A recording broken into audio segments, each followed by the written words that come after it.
I can so imagine that. Excuse me, girls. Yeah. Can you tell me where is Queen Street?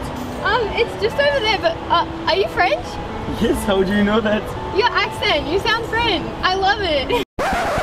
French accents are so romantic. Ah, le bon français en Australie.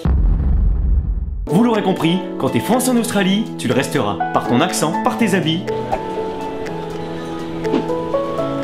Ou parce que tu fumes. Bon d'accord, ça dépend. Parce que quand tu vois le prix minimum d'un paquet, d'un coup t'as plus envie de fumer. Fine. There you go, man. Fine. Can I have a cheapest tobacco package? Yeah, it's $20. $20? Yeah. No, I'm joking. I don't smoke. 14 € le paquet. Avant, je fumais 3 paquets par jour. Depuis que je suis arrivé en Australie, je fume plus. Bon, tiens, je me ferais bien une petite clope. Bon, arrivé dans le pays des kangourous, j'ai arrêté de fumer. Depuis, je rejoue de la flûte. Arrêter de fumer en Australie, ça a changé ma vie. Depuis, j'ose plus me regarder dans le miroir. Du coup, le français a tendance à se reporter sur les bottle shops. Les bottles quoi? Littéralement magasin de bouteilles. Mais vite démoralisé par le prix d'une bouteille d'alcool fort, il est forcé d'opter pour autre chose.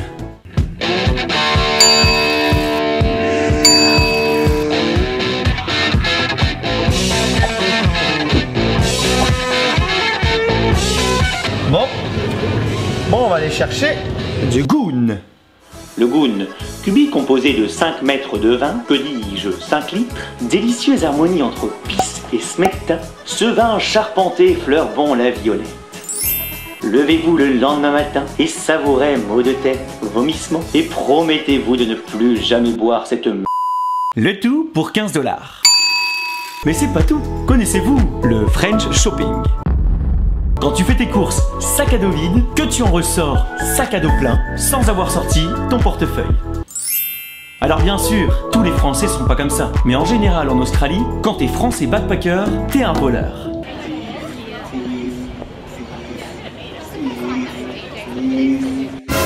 Bon, je pouvais pas courir très loin à cause de ce fameux bonhomme rouge. Ce bonhomme rouge qui te fait perdre au moins 1 heure de ton temps dans la journée pour rien. S'il y a bien un truc que je comprends pas, c'est ça. Aucune voiture, ni à droite, ni à gauche, et les gens attendent que le bonhomme passe au vert. Pendant 5 minutes.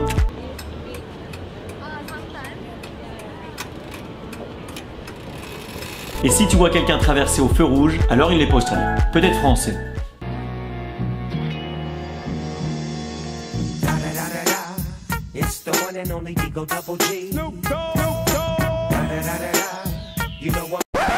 En même temps, on est pressé de trouver un boulot, même si on se plaint, souvent.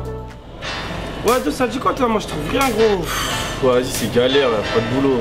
J'ai déposé 5 CV, personne me rappelle. Je suis au bout du rouleau. Je sais pas comment je vais faire. J'en ai marre. Ça fait 3 jours que je cherche et j'ai toujours rien. C'est incroyable. Pour un anglais de 10 ans d'expérience, pas de travail. Allez, je rentre en France, c'est bon. Donc en fait, être français en Australie, c'est pas si cool. Mais bien sûr que si. Parce que même après tous ces clichés, parfois vrais, quand tu demandes ta route, que tu dis que t'es français, t'as le droit de tout de suite à un sourire. Et comme beaucoup d'Australiens sont déjà venus en France et qu'ils ont adoré ce pays, t'as aussi le droit à la description de leur voyage. Pendant 3 heures.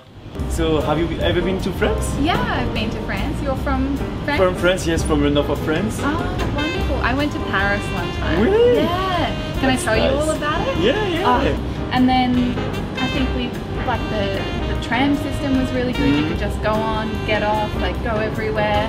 And museums and art. It's just beautiful. Are you falling asleep? What? Oh no, so sorry. I think I have to go. Et n'oublions pas le French accent. Oh, French accents are so romantic. Qui aide beaucoup à s'exprimer. Trêve de plaisanterie, ça y est, les 7 épisodes sont terminés. Et j'espère que vous avez apprécié. Le road trip peut enfin commencer. Byron Bay to Cairns, on se retrouve dans un mois Pour de nouvelles vidéos.